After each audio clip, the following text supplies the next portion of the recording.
आणि मग तो त्यांच्याबरोबर गेल्यावर काय आईस म्हणजे इन्कम टॅक्स, CBI, ED सगळे प्रकार करून पक्ष फोडा, घर फोडा एवढं करून त्यांची सत्ता कशी येईल. म्हणजे आज भारतीय जनता पक्षाला नैतिकता ही राहिलेलीच नाही आणि त्याच्यामुळे कुणाबद्दलही बोलायला त्यांना आज अधिकार नाही आहे. दुर्दैव आहे की आज अटलजी, अडवाणीजी, सुषमाजी, अरुण जेटलीजी आज हे सगळे म्हणजे त्यांनी जी दिशा भारतीय जनता पक्षाला दिलेली ती सोडून सगळं भारतीय जनता पक्ष आज पण इंडिया आघाडीत कोणीच काही करत नव्हतं की सगळं संघटन करत होतं आणि त्यामुळे मला सोडावं लागतं. तो त्यांचा अधिकार आहे, लोकशाही. पण एवढा मोठा म्हणजे इंडिया आघाडीचं संघटन चालू असताना तुम्हाला धक्का नाही वाटत? नाही, अजिबात नाही. काँग्रेस आणि तेजस्वी यादव जोरात लढतील बघाल तू. महाराष्ट्रात पण आता वंचित, शेतकरी कामगार पक्ष, शेतकरी सगळे घ्यावे लागतील. तुम्हाला नवीन घ्यावे लागतील असं नाही. आमचे गेले अनेक दिवस त्यांच्याशी डायलॉग चाललेला आहे. नवीन मित्र जोडावे लागतील. नवीन मित्र नाही, आमचे सगळ्यांची वैचारिक संबंध आहेत. नितीश राणे पंढरपुरात म्हणले अधिकाऱ्यांच्या कानाखाली मी ऐकलं नाही, मला माहिती नाही. नाही, मला माहिती नाही त्याच्याबद्दल. आरक्षण मनोज जरांगे पाटील म्हणतात की आम्ही जर फक्त स्थगित केले आंदोलन आणखी पूर्ण केले नाही आणि ओबीसी समाजात मोठा संभ्रम निर्माण झाला आहे आणि भुजबळ जे भूमिका म्हणतात ते राष्ट्रवादी काँग्रेसची नाही, समता परिषदेची असं राष्ट्रवादी काँग्रेसचे प्रफुल्ल पटेल म्हणतात. तुमची काय भूमिका आहे सगळ्यामध्ये ओबीसी आणि मराठा समाजात? मराठा, धनगर, लिंगायत आणि मुस्लिम समाजाला आरक्षण मिळावं ही राष्ट्रवादी काँग्रेस पक्षाची पहिल्या दिवसापासून तीच भूमिका आहे. आमच्या भूमिकेत कुठलाही बदल नाही. आम्ही पार्लमेंटमध्ये ऑन रेकॉर्ड म्हणतो आणि तेच TV वरही म्हणतो. आमचं भारतीय जनता पक्षाबरोबर सारखं नाही की महाराष्ट्रात एक बोलायचं आणि दिल्लीत एक बोलायचं.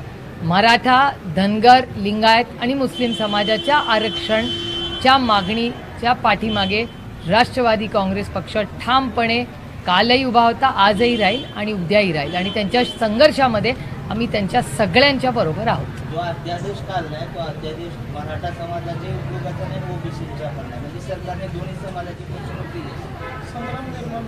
म्हणजे मला असं वाटतं हा प्रश्न मला विचारायच्या ऐवजी तुम्ही महाराष्ट्राच्या ट्रिपल इंजिन खोके सरकारला विचारला पाहिजे की नक्की त्यांनी काय केलं. नीतीश कुमार ने एनडीए ज्वाइन कर लिया एक बार फिर, क्या आपकी पहली प्रतिक्रिया क्या है? कोई प्रतिक्रिया नहीं है.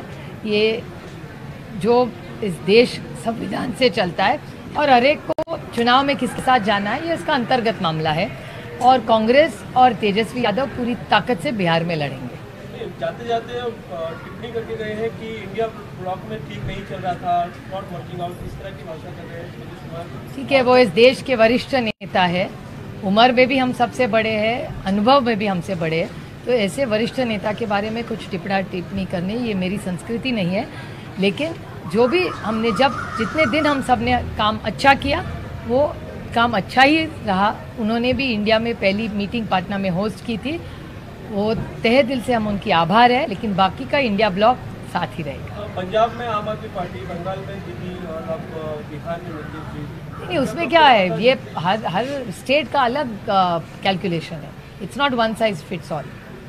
हमारे यहाँ सारे नेताओं को पूछ के स्ट्रैटेजी होती है. ऐसा नहीं है कि एक ही नेता डिसाइड करे सब देश का निर्णय, ऐसा नहीं होता. आपको तो नहीं लगता कि नुकसान होगा इससे? नहीं, बिल्कुल नहीं नुकसान होगा.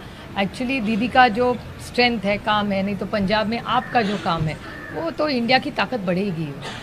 समाजवादी पक्षाने 11 जागा दिल्यात उत्तर प्रदेशमध्ये काँग्रेसला. काँग्रेस एवढा मोठा राजकीय पक्ष आहे, प्रत्येक राज्यात झालं तर कशी ही आघाडी टिकणार? का नाही टिकणार? तो काँग्रेसचा आणि अखिलेश यादवांचा अंतर्गत प्रश्न आहे ना. काँग्रेसची जर तयारी असेल तर तो ते बघून घेतील ना त्या स्टेटमध्ये. इंडिया आघाडीवर काय परिणाम होऊ शकतो? काय हरकत आहे? काय मागच्या वेळेस पण स्वबळावरच लढलं होतं ना. UPAचं जेव्हा सरकार आलं तेव्हा सगळे 2004 साली सगळे स्वबळावर लढले होते. नंतर UPA झालं. त्याच्यामुळे स्वबळावर आम्ही जरी लढलो त्याच्यात काही अंतर्गत कॅल्क्युलेशन्स पण असतात. वंचित आघाडी आणि आंबेडकरजींचं अर्थातच आमच्याकडून स्वागतच आहे. अनेक वेळा तुमच्या सगळ्यांच्या चॅनलवर आम्ही हे बोललेलो. ते आमच्याबरोबर राहावेत, आम्ही एकत्र इलेक्शन लढावं अशी आमच्या सगळ्यांची इच्छा आहे. कारण का ह्या देशाचं संविधान आज अडचणीत आहे आणि संविधान वाचवण्यासाठी आम्ही सगळ्यांनी एकत्र लढावं आणि आमच्याकडून सगळे प्रकाशजींसाठी प्रकाशजी फक्त महाराष्ट्राचे नाही देशाचे मोठे नेते आहेत. त्याच्यामुळे त्यांचं मार्गदर्शन आम्हाला इथेही आणि पार्लमेंटमध्ये मिळालं तर आम्हाला प्रचंड आनंद आणि समाधान होईल आणि देशाची खूप मोठी सेवा येईल. 2 दिवसापूर्वी वंचितची बैठक भरण्याची महाविकास आघाडीची बैठक झाली मुंबईमध्ये, त्याचा आमंत्रण वंचितला नव्हतं.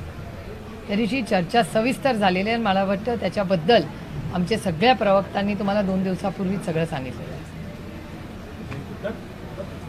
Okay, thank you very much. Sorry तुम्हाला थांबायला लागलं पण lot of work pressure today.